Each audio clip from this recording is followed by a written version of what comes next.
काराकाट के हमारे प्रत्याशी आदरणीय उपेंद्र कुशवाहा जी को मैं आमंत्रित करना चाहूंगी, वो आए और मंच को संबोधित करें। आदरणीय उपेंद्र कुशवाहा जी।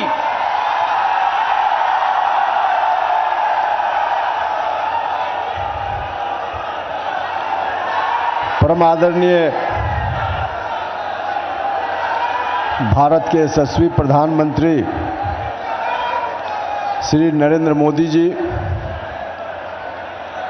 यहाँ उपस्थित भारत सरकार के माननीय मंत्री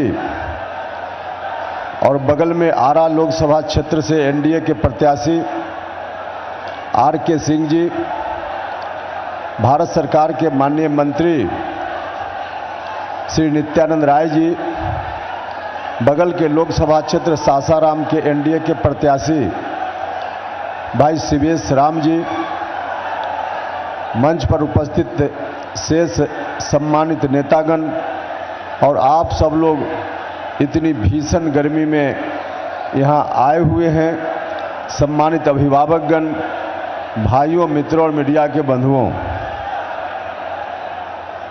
मैं बहुत भाषण लंबा देने के लिए आपके बीच उपस्थित नहीं हुआ हूँ। हम तो आदरणीय प्रधानमंत्री जी का अभिनंदन करने के लिए आपके बीच मैं खड़ा हुआ हूँ। आज हमारे प्रधानमंत्री जी काराकाट लोकसभा क्षेत्र की इस धरती पर आए हैं। मैं अपनी ओर से, आप सभी लोगों की ओर से और काराकाट लोकसभा क्षेत्र की समस्त जनता की ओर से आदरणीय प्रधानमंत्री जी का हार्दिक अभिनंदन करता हूं, स्वागत करता हूं।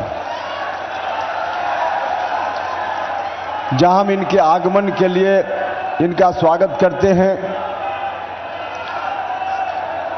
भाइयों और मित्रों, 2014 में भी आप सब लोगों ने मुझको आशीर्वाद दिया था। हम आप सब लोगों से फिर से एक बार आशीर्वाद के लिए आग्रह करने के लिए आए हैं। आपने आशीर्वाद उस वक्त दिया, प्रधानमंत्री जी की कृपा से मेरे हाथ में ताकत आई, केंद्रीय विद्यालय से संबंधित विभाग का मैं मंत्री बना, अपने लोकसभा क्षेत्र के 7-8 हजार बच्चों का देश के विभिन्न केंद्रीय विद्यालयों में नामांकन हमने कराया। यह ताकत किसने दी? उपेंद्र कुशवाहा के हाथ में यह ताकत आदरणीय प्रधानमंत्री नरेंद्र मोदी जी ने दी। इस बात के लिए भी हम इनका अभिनंदन करते हैं। कई केंद्रीय विद्यालयों को स्वीकृति मिली, यह ताकत उपेंद्र कुशवाहा के हाथ में आदरणीय प्रधानमंत्री श्री नरेंद्र मोदी जी ने दी। इस बात के लिए भी हम इनका अभिनंदन करते हैं, स्वागत करते हैं। डालमिया नगर का एक बड़ा इशू बहुत पहले से अपने यहाँ है। डालमिया नगर कभी इंडस्ट्रीज का बहुत बड़ा हब हुआ करता था। बरसों पहले वह जगह बिल्कुल वीरान हो गई, सुनसान हो गई। फिर से वहाँ डालमिया नगर में कारखाना लगे, उद्योग लगे। इस इलाके की यह चिर प्रतीक्षित मांग रही है।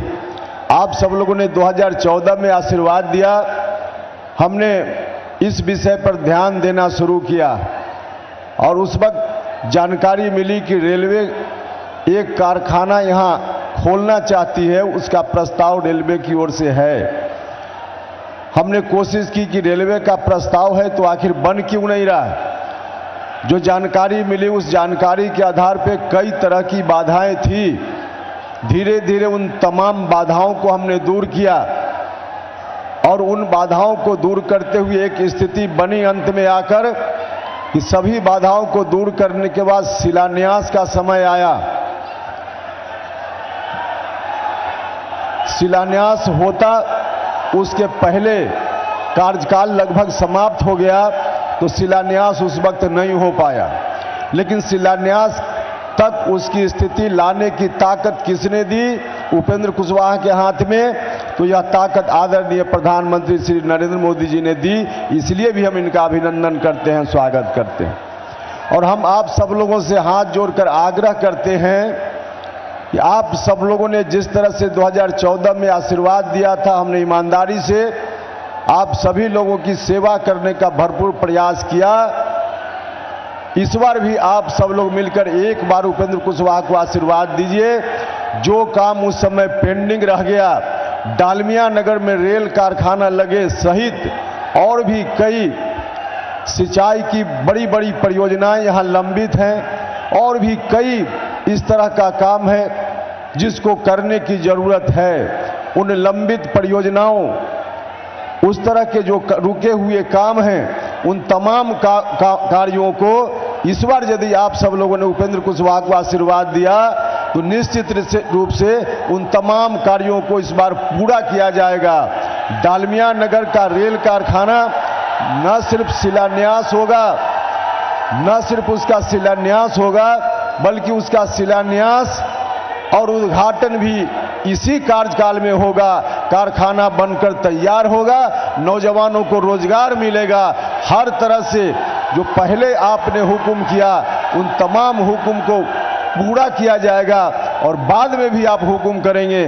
सभी हुक्म आदरणीय प्रधानमंत्री जी की कृपा से हम पूरा करेंगे, यही कहने के लिए हम आए हैं। तो इसलिए आप सब लोगों से हाथ जोड़कर प्रार्थना है कि एक बार फिर से आप सब लोग मिलकर उपेंद्र कुशवाहा को आशीर्वाद दीजिए, ताकि यहाँ से जाकर हम जानते हैं कि आप सब लोग फिर से आदरणीय नरेंद्र मोदी जी को तीसरी बार भारत का प्रधानमंत्री बनाना चाहते हैं। इसलिए आप सब लोगों से हम आशीर्वाद की आकांक्षा रखते हैं कि आप सब लोग आशीर्वाद दीजिए, ताकि यहाँ से दिल्ली जाकर आदरणीय नरेंद्र मोदी जी को तीसरी बार प्रधानमंत्री बनाने में काराकाट की भूमिका को हम सुनिश्चित कर सकें। बहुत बहुत धन्यवाद। मुझे पता है आप सभी अपने लोकप्रिय प्रधानमंत्री जी को सुनने के लिए बेताब हैं, तो आदरणीय प्रधानमंत्री जी को मैं अब आमंत्रित करना चाहूंगी कि वो आए और सासाराम और काराकाट की जनता को संबोधित करें। आदरणीय प्रधानमंत्री जी।